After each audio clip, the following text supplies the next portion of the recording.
റാണി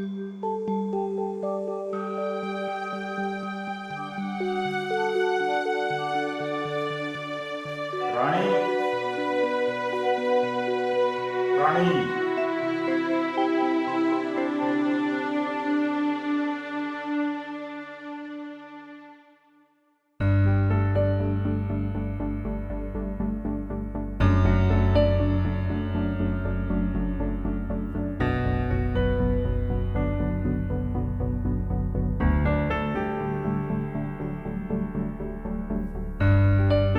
റാണി ഭക്ഷണം വല്ലതും റെഡിയായോ?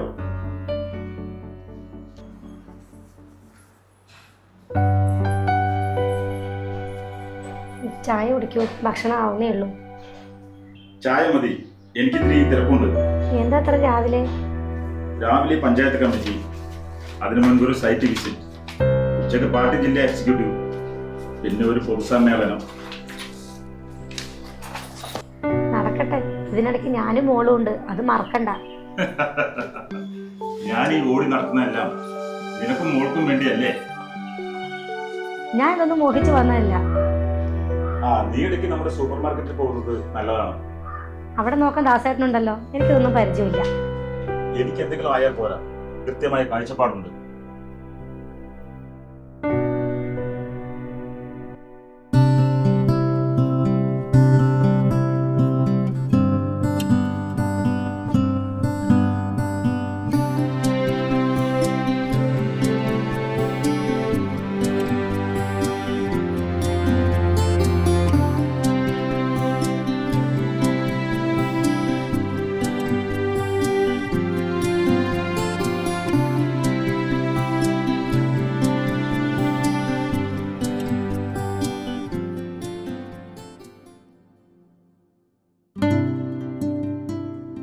അമ്മേ, എന്താ മോളെ? ഭക്ഷണത്തിന് മുമ്പുള്ള മരുന്ന് കഴിച്ചോ? അമ്മ അച്ഛൻ പോയോ? തിരക്കുണ്ടെന്ന് പറഞ്ഞ് നേരത്തെ പോയി. എപ്പോഴും തിരക്കാണ്, എന്നോട് പറയാതെയാണ് പോയത്. മറന്നുപോയി കാണും. അച്ഛന് ഈയിടെയായി മറവി അല്പം കൂടുതലാണ്. നിനക്കും കൂടി വേണ്ടല്ലേ ഓടുന്നേ? അത്രയ്ക്ക് മോഹമൊന്നും എനിക്കില്ല. ഒരു ജോലി വേണം, ഒരു ശാന്തമായ ജോലി. മോളെ, നിനക്ക് കോളേജിൽ പോകാൻ സമയമായില്ലേ? ശരി അമ്മേ, പറഞ്ഞപ്പോഴേ ഓർമ്മ തന്നെ. റെക്കോർഡ് ശരിയാക്കാനുണ്ട്.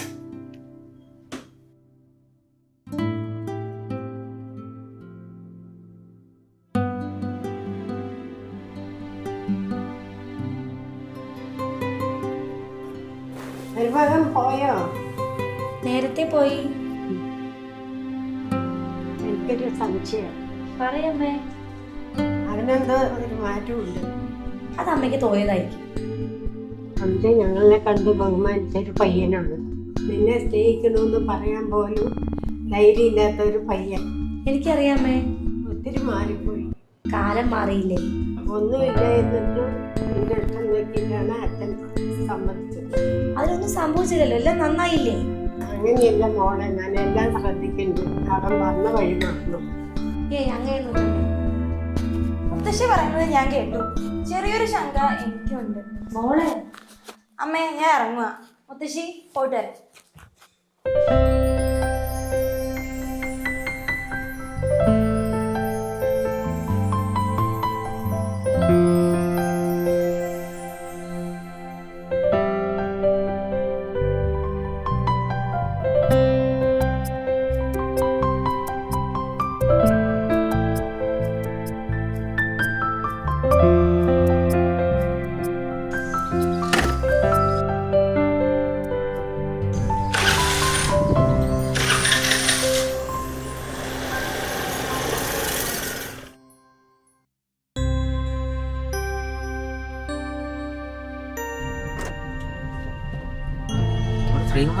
എനിക്ക് സമയമില്ല, നീ വണ്ടി വിട്.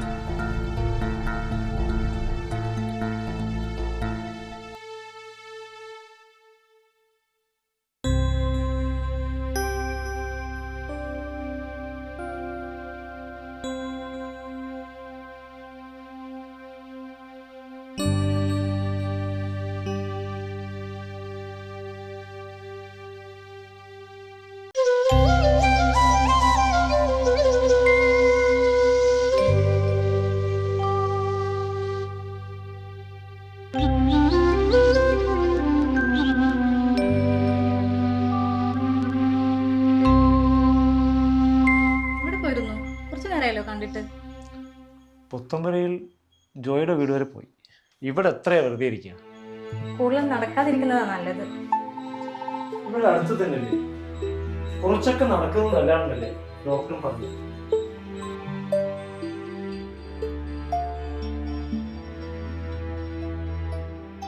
എന്തിനാ പോയത്? പഴയ കൂട്ടുകാരനല്ലേ, മോൻ വരാറായി, മരുന്ന് തീർന്നു. ആ വരാറായി. എന്നാലും മോൻ്റെ ഒരു കഷ്ടപ്പാടേ, കഷ്ടപ്പെട്ട് പഠിച്ച് ബിരുദവും നേടി ജോലിയോ ഒരു സ്വകാര്യ സ്ഥാപനത്തിലും. ആ എല്ലാം ശരിയാവും.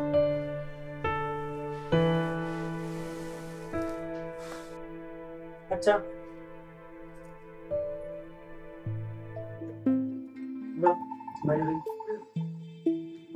എന്റെ മോൻ വല്ലാതെ ക്ഷീണിച്ചു പോയി. അതവന്റെ കഷ്ടപ്പാടിന്റെയാ. അങ്ങനെയൊന്നും പറയണ്ടമ്മേ, എല്ലാരും ജോലി ചെയ്യുന്നുണ്ടല്ലോ.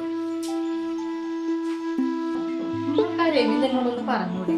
അയാള് ബാങ്കിന്റെയും പാർട്ടിയുടെയും പല സ്ഥാപനങ്ങളുടെയും ഡയറക്ടർ അല്ലേ? എന്തു പറയാനാ? നമ്മുടെ മോന് നല്ലൊരു ജോലി കൊടുക്കാൻ, പിന്നെ ബാങ്കിന് ഇന്റർവ്യൂ ലിസ്റ്റിലും അവനുണ്ടല്ലോ. അയാൾ അതൊന്നും ചെയ്യില്ലടോ. പിന്നെ നിങ്ങൾ പാർട്ടിക്ക് വേണ്ടി ചെയ്ത ത്യാഗങ്ങൾക്ക് എന്താണ് വില? ഇതൊന്നും ഓർത്തല്ലോ സമരരംഗത്ത് ഇറങ്ങുന്നത്. പക്ഷെ ഇപ്പൊ തോന്നുന്നു അതിനൊന്നും ഒരു വിലയില്ലെന്ന്. സമരം ചെയ്ത് പോലീസിന്റെ അടിയും കൊണ്ട് രോഗിയുമായി, മറ്റുള്ളവരോ അധികാരത്തിലെത്തി സമരങ്ങളെ ഒറ്റുകൊടുത്തവർ പോലും. അമ്മ എന്താണ് അമ്മ അച്ഛനെ ഇങ്ങനെ വിഷമിക്കുന്നത്? എനിക്കാ ഒരു വിഷമം. അർഹതപ്പെട്ട ബാങ്കിന്റെ ജോലി വേറെ അർഹതയില്ലാത്ത ആരെ കൊണ്ടുപോയി. ഗീതേ, രവീന്ദ്രൻ ഉൾപ്പെടെ പലരും എൻ്റെ തണലിൽ നിന്നാണ് ഉന്നതിയിലെത്തിയത്. പക്ഷെ ഇപ്പോ എൻ്റെ തോളിൽ ചവിട്ടി തന്നെ ഉന്നത സ്ഥാനങ്ങളിലും എത്തി. ഇപ്പോൾ ആള് പഞ്ചായത്ത് പ്രസിഡന്റ്, ബാങ്ക് പ്രസിഡന്റ്, പിന്നെ പാർട്ടിയിലെ എക്സിക്യൂട്ടീവ് മെമ്പർ. ചിലപ്പോ അടുത്ത MLA ആവാം. അവൻ പാവപ്പെട്ടവനായിരുന്നു. എൻ്റെ വീട്ടുകാർ ഒരുപാട് സഹായിച്ചിട്ടുണ്ട്. പക്ഷെ അവൻ മിടുക്കനായിരുന്നു പഠിക്കാൻ. എൻ്റെ സ്വന്തം താല്പര്യം കൊണ്ട് പാർട്ടിയുടെ യുവജന നേതാവാക്കി. പടിപടിയായി ഉയർന്നു. നിങ്ങളല്ലേ വിവാഹം പോലും നടത്തി കൊടുത്തത്? അതെ, വലിയ കുടുംബത്തിൽ നിന്നുള്ള വളർന്നു. പാർട്ടിയുടെ നിർബന്ധം കൊണ്ട് അവർ അതിന് വഴങ്ങി. നിങ്ങൾക്ക് മാത്രം ഈ ഗതി. അവൻ എന്നെ അവഗണിക്കുന്നു. അതിലാണ് എനിക്ക് വിഷമം. എനിക്ക് അവൻ്റെ മുന്നിൽ യാചിക്കാൻ കഴിയില്ലല്ലോ. അതൊന്നും വേണ്ട ചാ. എനിക്ക് ജോലി ചെയ്ത് കുടുംബം പറ്റാനുള്ള കഴിവൊക്കെ ഉണ്ടല്ലോ. നമുക്ക് എങ്ങനെയെങ്കിലും ജീവിക്കാം. അതാണ് എൻ്റെ പ്രതീക്ഷ.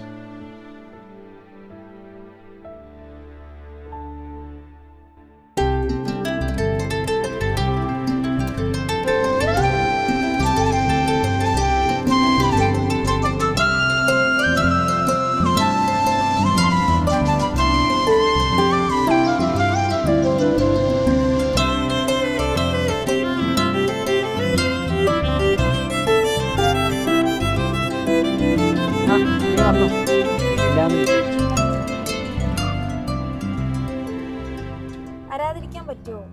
അല്ല, നല്ല മൂഡിലാണല്ലോ. അല്ല, വണ്ടി എവിടെ? അപ്പുറത്ത് നിർത്തിയിട്ടാണ് വന്നത്. അല്ല, എന്ത് പറഞ്ഞു വീട്ടിൽ നിന്ന് ഇറങ്ങി? കൂട്ടുകാരിയൊക്കെ അമ്പലത്തിൽ പോകുന്നു പറഞ്ഞാൽ. അടിപൊളി, നല്ല അമ്പലം. സുമിത്തിന് ഇന്ന് അവധിയാണല്ലേ? അതെ, 6 ദിവസം ജോലി, 1 ദിവസം അവധി. നല്ലൊരു ജോലി സമ്പാദിക്കും, എന്നിട്ട് വേണം എനിക്ക്. എന്താണ് ഇങ്ങനെ ഒരു ചിരി? ഒന്നുമില്ല, അച്ഛൻ്റെ രോഗം. പിന്നെ ചെറുതാണെങ്കിലും ഈ ജോലി ഞങ്ങൾക്ക് ആശ്വാസമാണ്. എല്ലാം ശരിയാവും.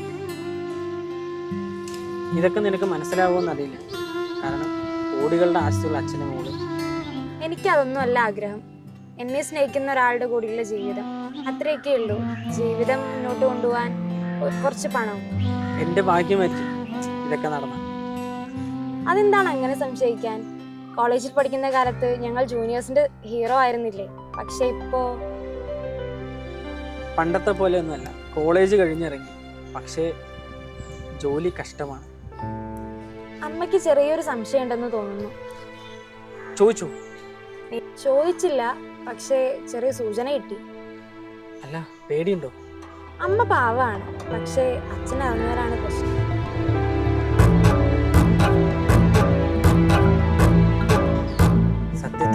നല്ല ടെൻഷനുണ്ട്. കോടികളുടെ ആസ്തിയുള്ള മോള്, പാവപ്പെട്ട ഞാൻ, ഇതെന്റെ ദുരാഗ്രഹമല്ലേ എന്ന്. അങ്ങനെയൊന്നും ചിന്തിക്കരുത്. ആരോ നമ്മളെ ശ്രദ്ധിക്കുന്നുണ്ടെന്ന് തോന്നുന്നു.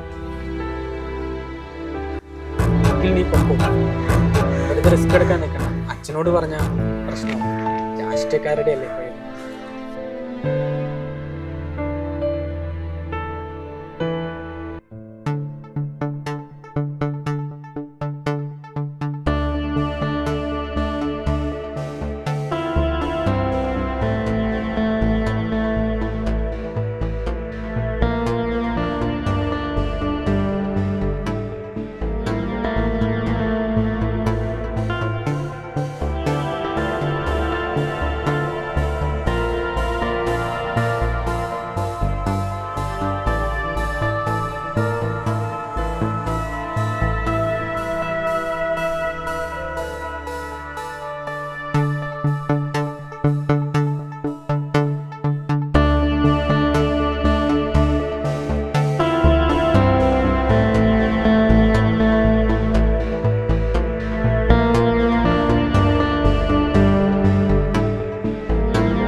ആ വരൂ, കയറി ഇരിക്കൂ.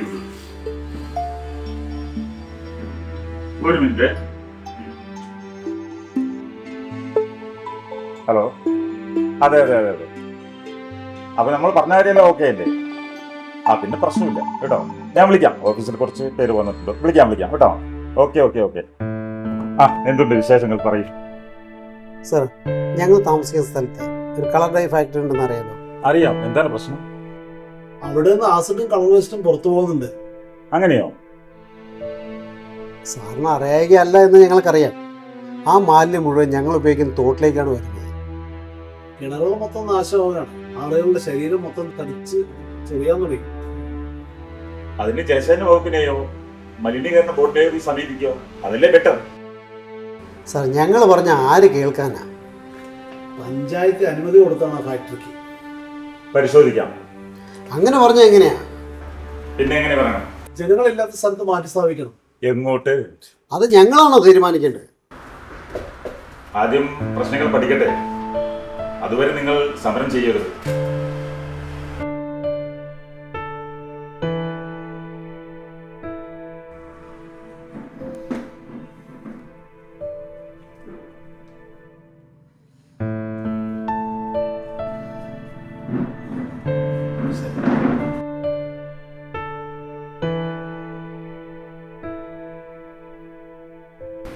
അവർ പറയുന്നതിലും കാര്യമുണ്ടെന്ന് എനിക്കും അറിയാം. പഞ്ചായത്ത് കിട്ടുന്ന ടാക്സും പിന്നെ കൂടുതൽ കിട്ടുന്ന അവരുടെ വിഹിതവും അവരെ പിണക്കാൻ എനിക്ക് പറ്റത്തില്ല. ജനങ്ങൾ അതും ഒരു വിഷയം തന്നെയാണ്. ഒരു പ്രൊപ്പോസൽ വന്നിരുന്നു. ശ്രീകുമാരേട്ടൻ്റെ മോൻ്റെ കാര്യമല്ലേ? അതെ. അവരെന്ത് പറഞ്ഞു? ശ്രീകുമാരേട്ടൻ നമ്മുടെ പാർട്ടിക്ക് വേണ്ടി ഒരുപാട് കഷ്ടപ്പെട്ട ആളാണ്. ഒരുപാട് പീഡനങ്ങൾ അനുഭവിച്ചിട്ടുണ്ട്. ശരിയാണ്. അതിന് നമ്മുടെ സ്ഥാപനങ്ങളിൽ ഏതെങ്കിലും ഒരു സ്ഥാപനത്തിൽ അല്ലെങ്കിൽ സഹകരണ ബാങ്കിൽ ഒരു ജോലി കൊടുത്താൽ അവരുടെ കുടുംബം രക്ഷപ്പെടുമല്ലോ. അവരുടെ കയ്യിൽ എന്തുണ്ട് പാർട്ടിക്ക് നമുക്കും തരുവാൻ വേണ്ടി? ഒന്നുമില്ല. പക്ഷേ ശ്രീകുമാരേട്ടൻ സാറിന്റെ ഒരു രാഷ്ട്രീയ ഗുരുവാണല്ലോ. അതൊരു പഴങ്കഥ, അത്രമാത്രം. സുമിത്ത് നല്ല പയ്യനാണ്. എങ്ങനെ അറിയാം? എനിക്കറിയാം. സാറിന്റെ മോൾക്ക് സുമിത്തിനോട് എന്തോ ഒരു അടുപ്പമുണ്ടെന്ന് പറയുന്നത് കേട്ടു. സത്യമാണോ? അതെ. സാർക്ക് അറിയാമെന്ന് കരുതി. എനിക്ക് ഭ്രാന്തുണ്ടോ അതിന് കൂട്ടു നിൽക്കാൻ?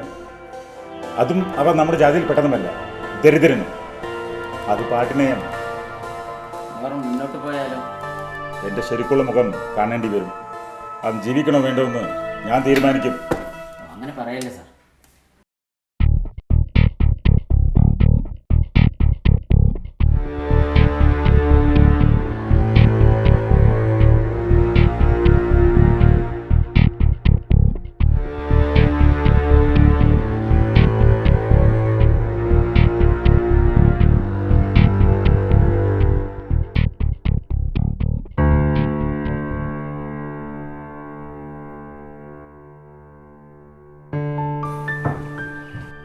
റാണി റാണി നേരത്തെ വന്നോ? മോള് കോളേജിൽ നിന്ന് വന്നോ? ഇല്ല, കുറച്ചു നേരം കൂടി കഴിയും. അത് നന്നായി. എനിക്ക് നിന്നോട് കാര്യം പറയാം. എന്താ ചേട്ടാ? നീ അവളെ ശ്രദ്ധിക്കാറുണ്ടോ? എന്താ അങ്ങനെ ചോദ്യം? അവൾക്ക് ആരോടെങ്കിലും അടുപ്പമുണ്ടോ? എനിക്കറിയില്ല. നിനക്കറിയാം, നീ മറച്ചു വയ്ക്കുകയാണ്. എന്താ മോളെ കൊച്ചുമോൾ കൊച്ചുമോൾ ആ ദരിദ്രവാസി ശ്രീകുമാറിന്റെ മോനുമായി അടുപ്പത്തിലാണത്രേ. ആര് പറഞ്ഞു? നല്ല പയ്യനല്ലേ. ഓഹോ, അപ്പോൾ നിങ്ങൾ എല്ലാവരും കൂടിയുള്ള പ്ലാനിങ് ആണ് അല്ലേ? ഞാൻ അറിഞ്ഞില്ല. പലപ്പോഴും ഫോണിൽ സംസാരിക്കുന്നത് കേൾക്കാറുണ്ട്. സൗഹൃദമെന്ന് ഞാൻ കരുതിയുള്ളൂ. ഞാൻ ഇന്നാണ് അറിഞ്ഞത്. അവളില്ലാത്ത സമയത്തല്ലേ എന്നോട് വന്ന് ചോദിക്കാൻ പറ്റുള്ളൂ. അതന്ന് നേരത്തെ വന്നത്. അവൾ പാവമാണ്. നമ്മുടെ കയ്യിൽ ഇഷ്ടംപോലെ പണമുണ്ടല്ലോ. ആ പയ്യനൊരു ജോലി കൊടുത്താൽ പോരെ? ഓഹോ, നിങ്ങളുടെ മനസ്സിലിരിപ്പ് എനിക്ക് മനസ്സിലായി. നിങ്ങളുടെ രാഷ്ട്രീയ ഗുരുവല്ലേ? നമ്മുടെ കല്യാണം നടത്തി തന്നതും അദ്ദേഹമല്ലേ? പണ്ട് ചിത്രപാത്രത്തിൽ കഞ്ഞി കുടിച്ചു എന്ന് വെച്ച് ഇപ്പോഴും പഴയ പോലെ ഓർത്ത് നടക്കണം എന്നും ഞാൻ പറഞ്ഞില്ല. നമുക്ക് ഒറ്റ മോളല്ലേ ഉള്ളൂ. ഇപ്പോഴത്തെ എന്റെ നിലയ്ക്കും വിലയ്ക്കും പറ്റിയ ബന്ധത്തെക്കുറിച്ച് മാത്രം ആലോചിച്ചാൽ മതി. അവർ നമ്മുടെ ജാതിയുമല്ല. ആദർശം കൊള്ളാം. മുഖം മൂടി അഴിയുന്നുണ്ടല്ലേ? നീ കൂടുതൽ ആലോചിക്കേണ്ട. എനിക്ക് പലതും ചെയ്യാൻ പറ്റും. അവരോടും പറഞ്ഞേക്ക്.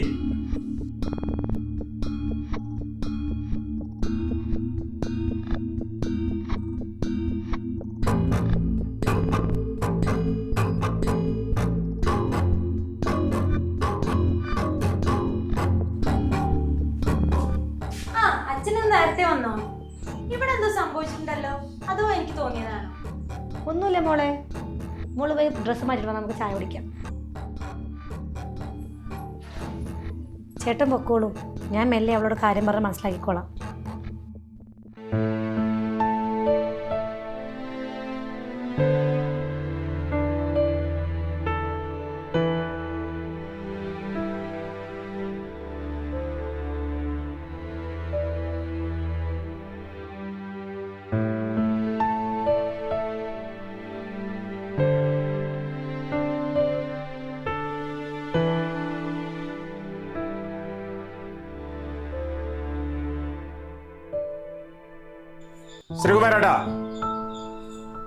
ശ്രീകുമാരേട്ടാ,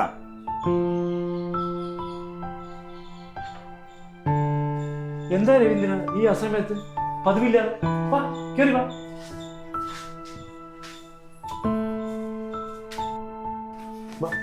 കേറി വാ.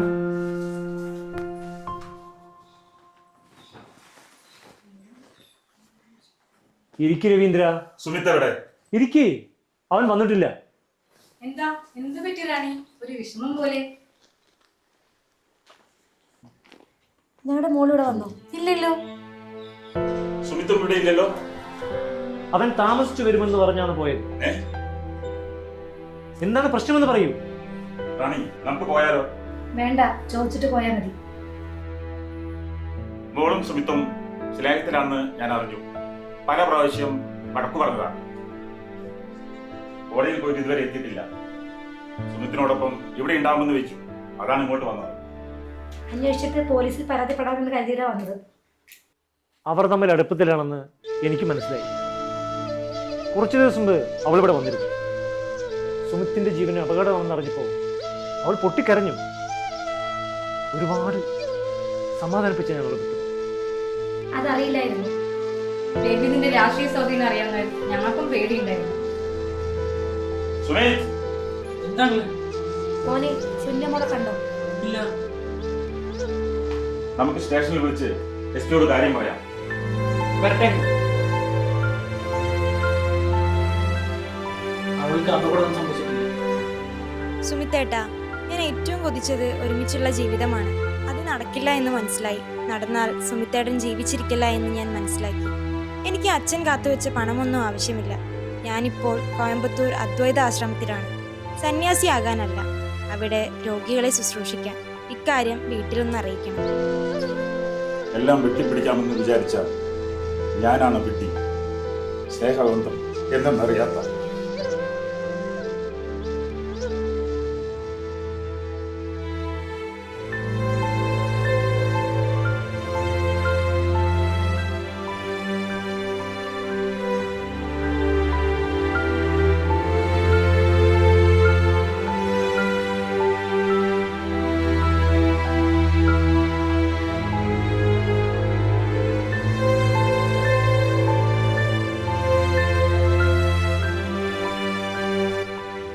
സാരമില്ല ചേട്ടാ, സ്നേഹത്തിന് മുമ്പിൽ നമുക്ക് തോറ്റു കൊടുക്കാം. ഉടനെ നമുക്ക് ആശ്രമത്തിലെത്തണം. നമ്മുടെ മോൾക്ക് ആഗ്രഹിച്ചത് കൊടുക്കാം.